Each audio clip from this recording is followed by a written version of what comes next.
Olá, pessoal. Então sejam todos bem-vindos ao nosso canal de Engenharia de Produção.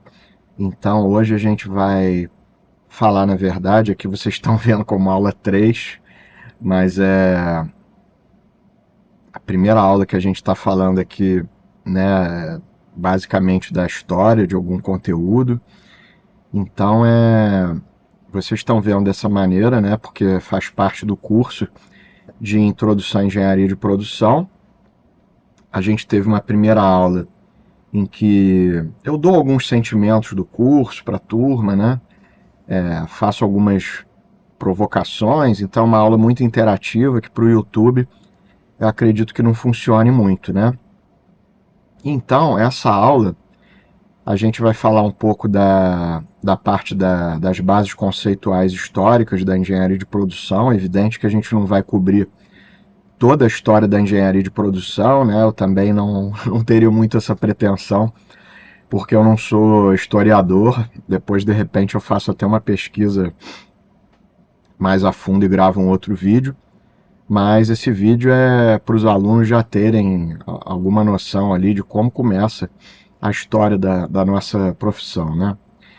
Então, pessoal, a história da engenharia de produção, a gente pode dizer que ela está muito ligada ao paradigma taylorista, né? Então, assim, a gente pode considerar que o Taylor foi um dos primeiros, ou talvez o primeiro, engenheiro de produção, e você tinha, basicamente, junto com esse modelo de produção taylorista, o modelo de produção fordista, onde você tinha aquela velha máxima que falava que você pode ter o carro que quiser, desde que seja um Ford T preto, né? E dentro do paradigma taylorista, o que vigorava, né? Algo que a gente pode considerar como paradigma dos ótimos locais, onde diziam que a soma dos ótimos locais é igual ao ótimo global. Isso lá na frente, pessoal, a teoria das restrições veio a fazer um contraponto, que mais para o final dessa aula a gente vai comentar um pouquinho sobre isso, beleza? Então, o que seria esse paradigma taylorista, pessoal? A gente tem algumas características desse modelo de produção. Ele funcionava muito bem porque você estava numa época em que você não tinha muita variedade de produtos. Ele preconizava uma produção em massa, lotes muito grandes, e da mesma maneira que o Fordismo tá fazendo, essa frase ela é muito emblemática. Você pode ter o produto que quiser desde que seja um Ford T preto, ou seja, ela preconiza produção empurrada. Eu vou produzir com base, né, dado que não tem variedade, que não tem outros produtos disponíveis, você basicamente vai comprar o que eu quiser, porque é o que eu quero produzir e é o que tem disponível. E por que eu produzo isso? Porque é o que é mais barato para mim. Eu vou usar uma única cor, porque isso facilita a minha matriz produtiva, facilita a minha fábrica. Eu não preciso ter setups, porque basicamente eu tenho um único produto saindo da minha linha de produção. Beleza? Então, esse produto, esse sistema produtivo, ele traz uma série de vantagens. Junto com isso, você tem também o que é chamado de super especialização do trabalho, e aí vamos dialogar um pouco mais com essa frase, né? Soma dos ótimos locais. O que significa isso? Bom, eu tenho diversos trabalhadores numa linha de produção e cada um vai se super especializar exatamente naquela tarefa que ele está fazendo. Não vai sequer conhecer o processo como um todo. Não vai saber, eu gosto de brincar, né? O trabalhador sequer vai saber se ele está produzindo um carro, uma catedral, um prédio, uma máquina de lavar roupa. Ele não vai ter noção do que ele está produzindo, né? Porque, basicamente, ele não vai ter uma visão de processos, ele vai se super especializar naquela única tarefa que ele está executando, beleza? Então isso a gente pode dizer que são aí os princípios do paradigma taylorista e também do fordista. E o Taylor acreditava que, dessa maneira, obtendo o ótimo de cada uma das atividades, cada trabalhador sendo super especialista e super eficiente em cada mini tarefa que ele está fazendo, dessa maneira ele conseguiria chegar no ótimo global da operação, beleza?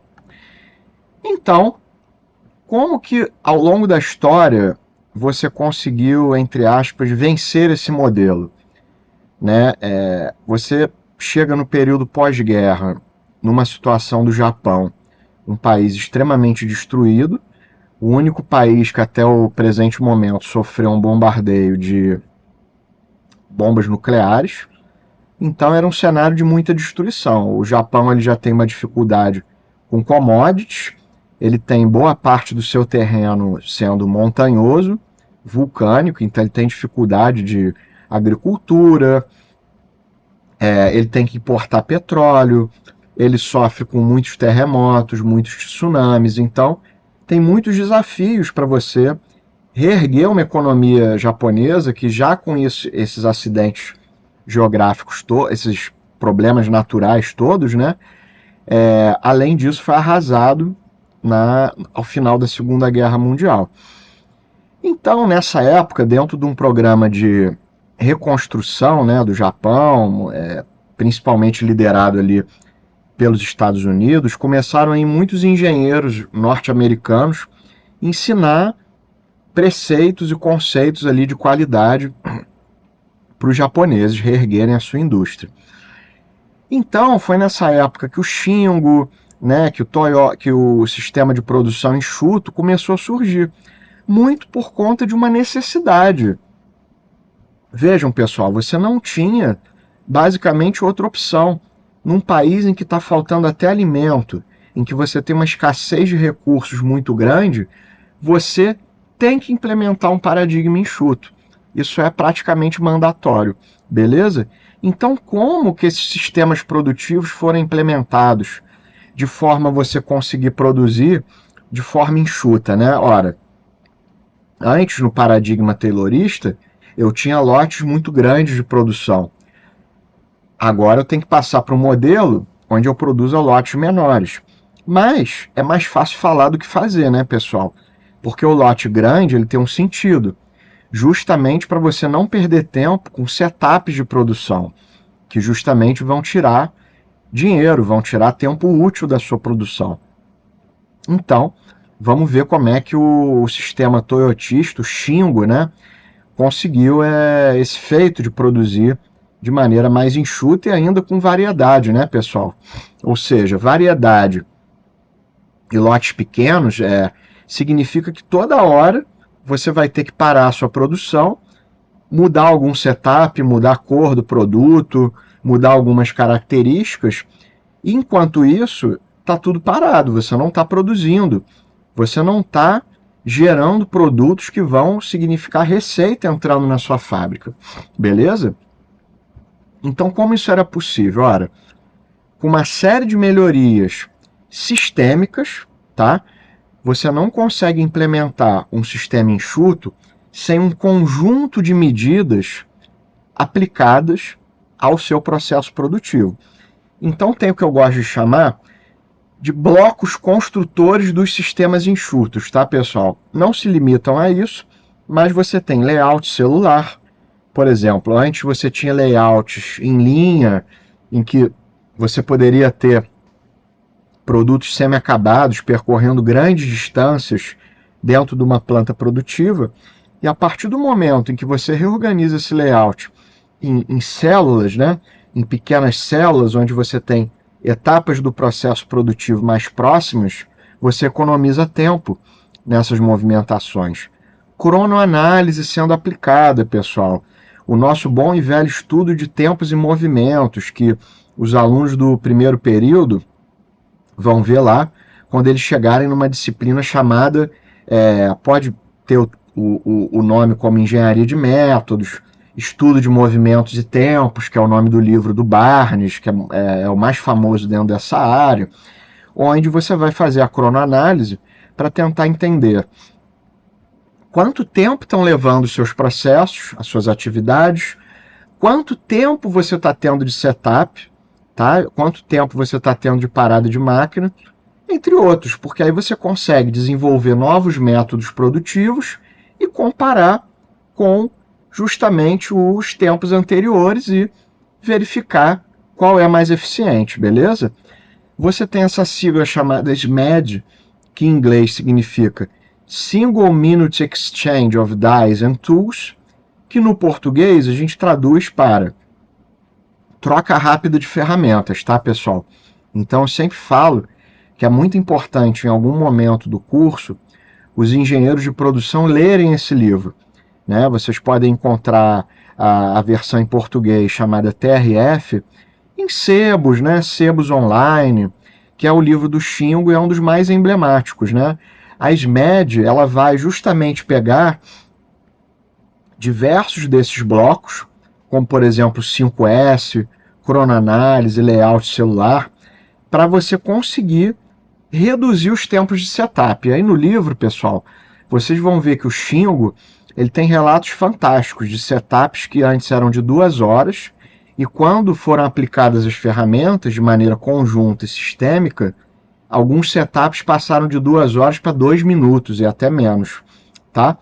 Outro bloco fundamental que começou a se desenvolver nesse período pós-guerra, com teóricos ali da qualidade como Ishikawa, entre outros, são as ferramentas do TQM, Total Quality Management, ou seja, a gestão total da qualidade, que é uma maneira também de você evitar desperdícios, você tendo a sua gestão da qualidade desde o início do processo, e não apenas vinculada à inspeção, que era a gente pode chamar também do paradigma de qualidade que vigorava antes, né? Qual é o problema de você vincular exclusivamente a inspeção? Ora, eu faço toda a produção do meu produto acabado e lá no final, a inspeção sendo boa o suficiente, eu elimino os produtos não conformes, eles não chegam no cliente, beleza?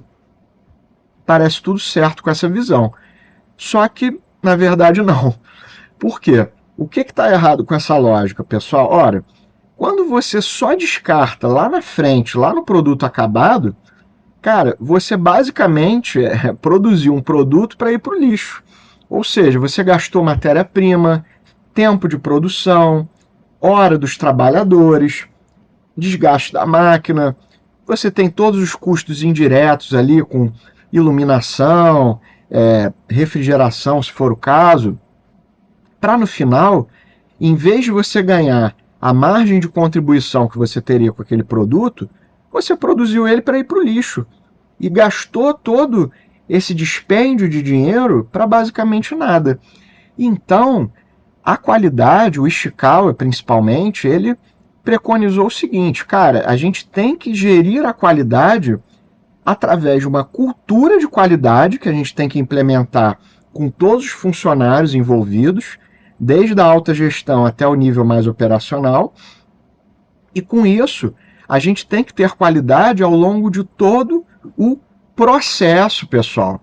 Então, a gente tem o início, a gente tem o surgimento de uma visão processual. Ora, então, eu não vou olhar apenas para a minha tarefa, eu não vou olhar apenas para a minha área, eu tenho que começar a olhar todo o meu processo. Então, esse tipo de visão começou a ser implementada, beleza? Então, seguindo dentro dessa visão de processos que começou a ser implementada muito no período pós-guerra, e depois você começou a ter conceitos, chegando mais lá para os anos 80 e 90, como reengenharia de processos, o Six Sigma, o Business Process Management e a teoria das restrições. O que começou, pessoal, a consolidar uma visão processual, o entendimento de processos, rompendo o que é chamado nessa literatura as barreiras dos silos funcionais. Então você pega os escritos, os artigos, principalmente do Business Process Management, eles chamam as áreas empresariais de silos funcionais. E justamente eles falam da importância da transfuncionalidade dos processos. Transfuncionalidade, o que seria isso? Justamente, algo que transcende as funções, transcende as áreas, beleza? Então, você vai ter uma visão de processos que vai além das atividades, vai além das áreas funcionais. Nesse sentido, a teoria das restrições, pessoal, ela começa aí, então, a mudar o paradigma taylorista. Lembra? O paradigma taylorista era a soma dos ótimos locais resulta no ótimo global. A teoria das restrições, ela contesta essa visão, dizendo que a soma dos ótimos locais não necessariamente resulta no ótimo global, mas, eventualmente, um ótimo local ele pode até piorar a performance do sistema. Para isso, pessoal, eu gosto de dar um exemplo bem básico, tá? Vamos supor que você tem 3 máquinas ligadas em série, né? Então, pessoal, dentro dessa questão da teoria das restrições, vamos imaginar um sisteminha bem simples, né? Em que a gente tenha 3 máquinas ligadas em série. Da primeira máquina, a gente tem a capacidade de 5 peças por hora. A máquina intermediária, de 3 peças por hora. E vamos supor que a última máquina também tem capacidade de 5 peças por hora. Ora, qualquer engenheiro de produção, pessoal, tem que ser capaz de olhar para esse sistema e dizer que a capacidade é da máquina intermediária, de 3 peças por hora. Beleza? Ou seja, pessoal, qualquer mudança que a gente faça no posto de trabalho anterior ou no posto de trabalho posterior a essa máquina intermediária, que a gente também vai dar o nome de posto gargalo, é o que a teoria das restrições chama de miragem. Por quê? Você não está aumentando o throughput desse sistema. Beleza? Vamos imaginar que o gerente, né, dentro dessa ótica de ótimos locais, ele motive cada trabalhador a gerar uma melhoria dentro da sua atividade. Ora, vamos supor que o da primeira máquina consiga trabalhar muito rápido, desenvolver novos métodos, e dessa maneira ele aumentou a capacidade da sua máquina, do seu posto produtivo, para 7 peças por hora. Pessoal, a máquina intermediária, que é o nosso posto gargalo, ela continua sendo de 3 peças por hora. Ou seja, você não vai gerar um aumento real de throughput nesse sistema. Beleza? Você só vai gerar o que é chamado de estoque em processo. E isso, como é que a gente pode até piorar a performance do sistema? Ora, se esses produtos intermediários forem perecíveis de alguma forma, você está gerando produtos ali que não vão ser processados e eventualmente podem estragar. Se você não tem lugar para armazenar essa nova carga de produtos intermediários, eles vão ficar armazenados em lugares inadequados. Ou seja, eles também vão gerar problemas de movimentações, às vezes até de segurança dentro da planta produtiva, beleza? Então, tem um exemplo aí de como justamente a busca por ótimos locais, ela não só pode não gerar um ótimo global, como ela tem o potencial também de piorar o sistema como um todo. Beleza? Como exemplo de processos, né? A gente pode ter processos de cadeias de suprimentos também, que são processos de uma ordem bastante macro, beleza, pessoal? Bom, e aí dentro dessa questão de processos, né? Um pouco da evolução histórica aí também. Você tinha no início a figura do artesão, que tinha que ter um domínio completo do processo produtivo, desde a concepção até o pós-venda, percepção de qualidade, ainda que empírica, ali num certo feeling, o boca a boca para você fazer a divulgação dos seus produtos, ou seja, tudo era com artesão. Ele tinha que saber dominar todas essas etapas. Ainda que indiretamente, o artesão ele tinha que saber de metrologia, para não gastar muita matéria-prima, ele tinha que ter noção da qualidade da matéria-prima, confiabilidade, conformidade, tolerância e especificação. O foco nessa época era o produto e não o processo, ou seja, o artesão ele sabia que produto ele tinha que gerar, mas não necessariamente ele padronizava um processo. Beleza? Poderia ter mudanças nas ordens dessas atividades eventualmente, e por não entender de questões relacionadas à produção em si, não havia uma padronização, uma preocupação com o processo, apenas com o produto. Então, ao final do século XIX, a empresa Panhard Levasseur montava os veículos de forma artesanal.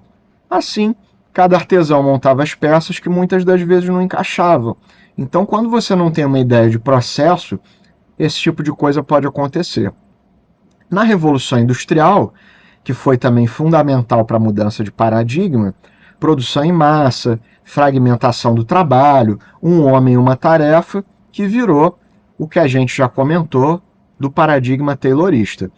Então tá aí o nosso Taylor, que iniciou os estudos relativos ao trabalho em 1881, ele era engenheiro mecânico, né?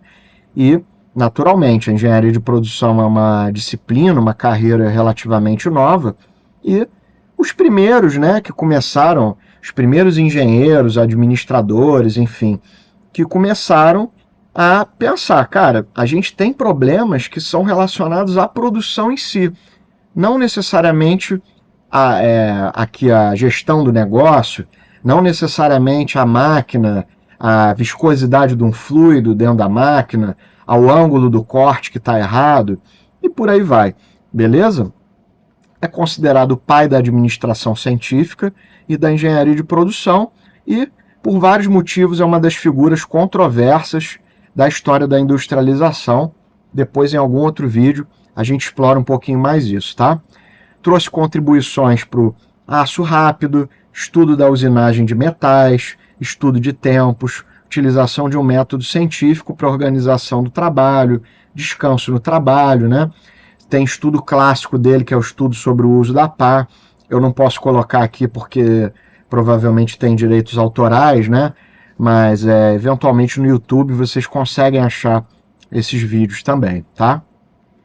Concluiu inicialmente que o sistema operacional da fábrica deixava muito a desejar, tentou mudar a mentalidade da administração de forma que interesses da organização e da empresa fossem os mesmos, afirmou que a maior causa para a falta de cooperação harmoniosa era uma falha da empresa em estabelecer carga de trabalho apropriada para os trabalhadores. Então, aquilo, mal ou bem, numa época de revolução industrial, você falar isso é uma coisa nova, né? Você está trazendo uma novidade ali para o contexto.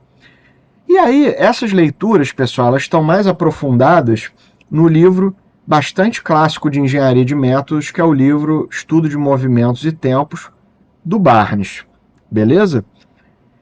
E lá você encontra também os princípios da administração do Taylor, que se debruçou sobre questões do tipo: qual a melhor maneira de executar esta tarefa? E qual deveria ser a tarefa de trabalho diária, né, a porção de trabalho diária de um operador? Então, a gente consegue resumir o trabalho do Taylor como estudo científico dos elementos de uma operação, né, substituindo métodos empíricos usados naquela época, colocando mais cientificismo, anotando, verificando erros, testando métodos, uma coisa muito mais científica. Escolha do melhor operário para cada tarefa, treinamento e desenvolvimento, substituindo um certo costume de deixar o operário escolher o trabalho e treinar-se da maneira ali que ele fosse capaz. Desenvolvimento de algum espírito de cooperação entre a administração e o pessoal, isso é bem polêmico também, né, pessoal? Por motivos óbvios, né? E divisão do trabalho em partes iguais entre a administração e operários, cada um fazendo o que lhe coubesse. Isso também enfim, o que lhe coubesse, a administração, claro, com o trabalho administrativo, e os operários com um trabalho bem mais pesado, né? Você tem também nessa época, trazendo contribuições bem importantes para a engenharia de produção, um casal que ficou conhecido como casal Gilbreth, onde ela era psicóloga e ele engenheiro, usaram formação complementar para compreender o fator humano, bem como materiais, ferramentas e equipamentos. Fizeram um estudo clássico chamado o estudo de assentamento de tijolos e trouxeram contribuições ali em estudos de micromovimentos, usando ferramentas como ciclográfico, cronociclográfico, que conseguia deixar vestígios luminosos ali nas filmagens, né, para você conseguir desenhar os processos, beleza? As atividades deles incluíram invenções e melhorias na construção civil, estudos sobre a fadiga, monotonia, transferências de habilidades de trabalhadores treinados para não treinados. Dentro do estudo de micromovimentos, pessoal, justamente se destaca essas técnicas, o ciclográfico e o cronociclográfico, beleza, pessoal? O ciclográfico era o registro das trajetórias de movimentos de um operário, prendendo-se uma pequena parte da lâmpada à mão do operário e tirando diversas fotos, né? Agora enrolou. Fotografando-se com uma câmera imóvel o deslocamento da luz, como eu falei, né? Isso ia produzindo um efeito de um rastro ali luminoso, beleza, pessoal? Que ia fazendo com que tivesse um certo desenho ali do processo. E o cronociclográfico, agora eu falei certinho, que se colocarmos um interruptor em um circuito interno da lâmpada, e se a luz é acendida rapidamente e apagada após curto intervalo, a trajetória dessa lâmpada aparecerá como uma linha com pontos em forma de uma pera, indicando a direção do movimento. Esses pontos luminosos vão se separando mais ou menos de acordo com a rapidez do operador, e esse registro era o que era chamado de cronociclográfico, beleza, pessoal? E agora vamos para a visão do processo, né? Então essa é uma hora que eu aproveitava para construir com a turma a visão de processos. Já que a gente está no vídeo do YouTube, vocês, se quiserem, podem nessa hora pausar o vídeo e, antes de vir aqui discussões um pouco mais acadêmicas, coloca aí nos comentários o que vocês acharam, né? Qual era a sua ideia de processo antes de você ir para o final do vídeo aqui, tá? O que eu gosto de dizer, pessoal, é que assim, em geral, a gente trabalha muito com estímulos visuais, né? Então eu até motivo os alunos em prova, quando tiverem assim dificuldade, né, de escrever sobre algum conceito, cara, desenha, faz uma figura, porque dificilmente, né, aliás, vou reformular essa frase de uma maneira melhor. Eu acredito que seja muito frequente quando alguém pensar em processo, pense numa figurinha parecida com essa. Sequências de atividades encadeadas. Pronto. Aí você já deu uma definição que você conseguiria ali safar numa entrevista, se um professor perguntar para você de repente, sem você estar preparado, né?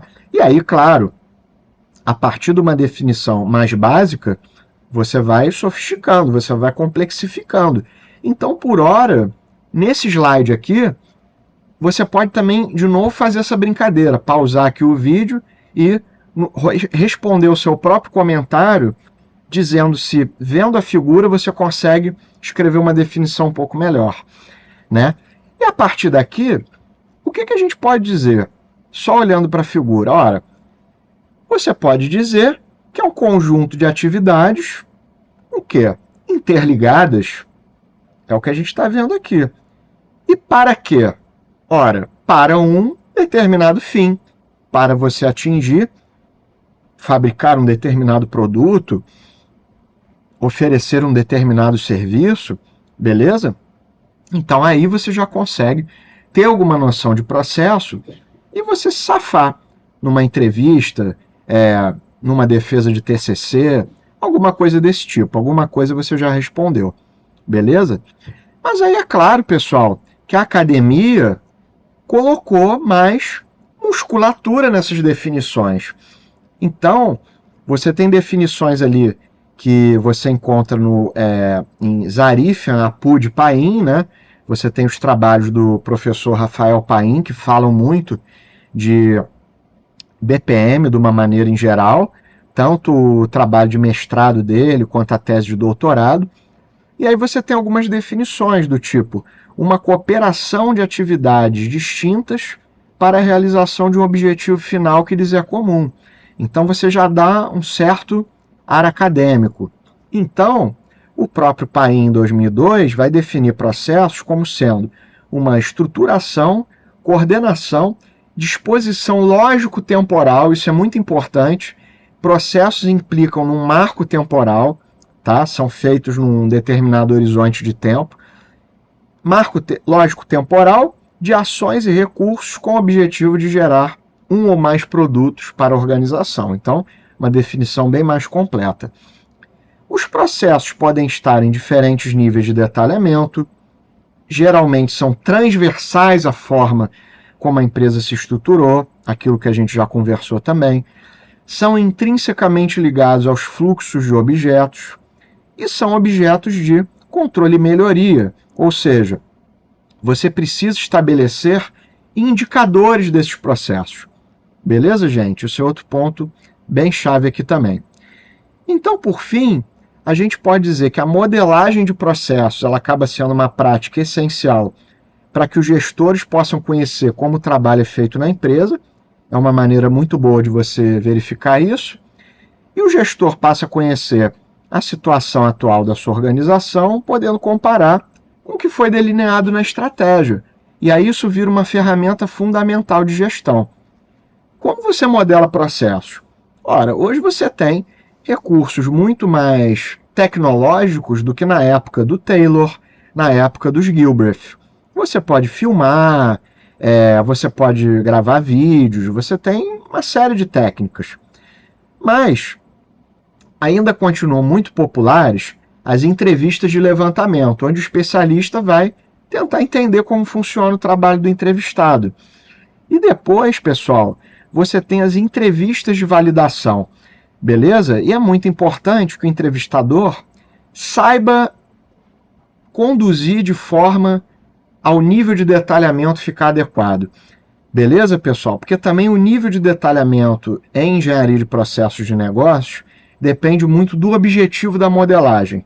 Se você vai modelar para descobrir pequenas falhas em termos de segundos na engenharia de métodos, numa fábrica, se você quer economizar segundos no setup, para de forma recorrente esses pequenos segundos que você economiza virarem, ao longo de semanas, virarem horas, ao longo de meses, talvez virar quase um dia inteiro economizado, você vai ter que ir no nível mais baixo de detalhamento, o nível mais detalhado possível, que remete também a algumas ferramentas de engenharia de métodos, como gráfico de mão esquerda e mão direita. Pesquisem aí, vejam se vocês conseguem encontrar essas ferramentas, tá?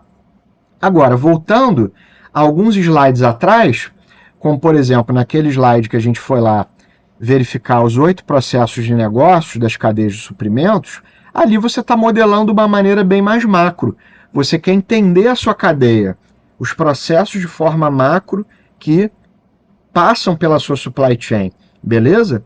Então, pessoal, basicamente essa é a conclusão do vídeo. Passeamos um pouco pela história, falamos de processos de negócios e vimos de ferramentas importantes para a gente conseguir mapear esses processos de negócios e vimos que é importante você definir o nível de detalhamento que você quer dos processos a partir da finalidade dos processos. Beleza, pessoal? Então, eu acabo de novo deixando aquele pedido aqui para, se você gostou do vídeo, ajuda aqui o meu canal a crescer, deixando a sua curtida, compartilhando esses vídeos. Eu agradeço muito a vocês, pessoal. Um grande abraço aí e até o próximo vídeo.